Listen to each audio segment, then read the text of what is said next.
Ողջույն բոլորին, այսօր առաջարկում եմ միասին պատրաստենք մածունով ավանդական բիսկվիտ, որը ստացվում է բավականին բարձր, համեղ, ծակոտկեն և թխվելուց հետո երբեք թաց չի մնում։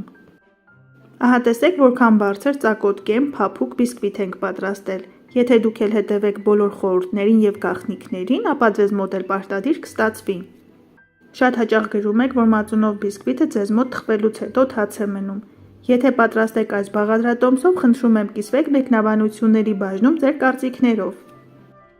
Մածունով բիսկվիտ թխելու համար մեզ անհրաժեշտ են հետևյալ բաղադրիչները։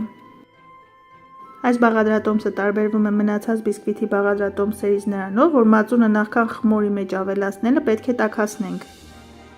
Վերցնում ենք փոքր կաթսա և մեջը լցնում ենք 300 գրամ մածուն և 2 ճաշի գդալ մայոնեզ։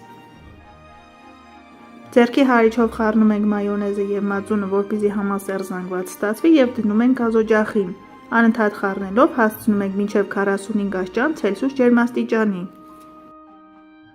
Բիսկվիթի խմորի մեջ ընդամենը 2 ճաշի գդալ մայոնեզ ավելացնելով բիսկվիթը ստացվում է ավելի թեթև և ծակոտկեն։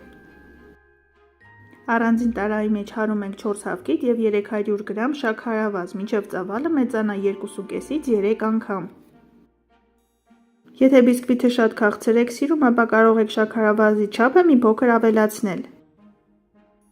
Հարգելիներս, եթե նոր եք միացել հայկական խոհանոց ալիքին, խնդրում եմ բաժանորդագրվեք և սեղմեք զանգակ կոճակը։ Հայկական խոհանոց ալիքում կգտնեք շատ համեղ բաղադրատոմսեր։ Ավելացնում ենք 70 մլ ձեթ, վանիլին և 1 պտղուն ծաղ։ Բաղադրատոմսում օգտագործվող բոլոր բաղադրիչների հստակ չափաբաժինը, ինչպես միշտ, կգտնեք նկարագրությունների բաժնում։ Կրկին մի փոքր հարում ենք և մի կողմ ենք դնում։ Հարգելիներս, հայկական խոհանոց ալիքում կա նաև կաթով բիսկվիթի և խտացրած կաթով բիսկվիթի համեղ բաղադրատոմսեր։ Բաղադրատոմսերի հղումները կթողնեմ նկարագրությունների բաժնում։ Մածունը և մայոնեզը արդեն տաքացել է, ավելացնում ենք 1 թեյի գդալ սոդա։ Երբեք սոդան նշված չափաբաժնից ավել մի ավելացրեք, քանի որ ավել ավելացնելու դեպքում բիսկվիթը ստացվում է բավականին մուգ գույնի։ Տեսեք սոդան ինչ լավ քիմիական ռեակցիայի մեջ մտավ մածունի և մայոնեզի հետ։ Սա այն բանի հետևանքով է, որ մածունը նախապես տաքացրել էինք, որի արդյունքում կստանանք փխրուն և ծակոտկեն բիսկվիթ։ Մածունով զանգվածը այսպես գոլ վիճակում ավելացնում ենք մնացած բաղադրիչների վրա։ Մի լավ խառնում ենք և մնում է միայն ավելացնենք ալյուրը։ Փորձեք բիսկվիթի պատրաստման այս տարբերակը և վստահեցնում եմ բոլոր համտեսողները ձեզնից բաղադրատոմս կխնդրեն։ Ավելացնում ենք 450-ից 500 գրամ մաղած ալյուր։ Կախված հավկիթների մեծությունից ալյուրը կարող է օգտագործվել մի փոքր ավել կամ պակաս, այդ պատճառով ալյուրը միանգամից մի ավելացրեք։ Ալյուրը պարտադիր մաղում ենք, որպեսզի այն հագեցնենք թթվածնով։ Ես օգտագործեցի 500 գրամ ալյուր։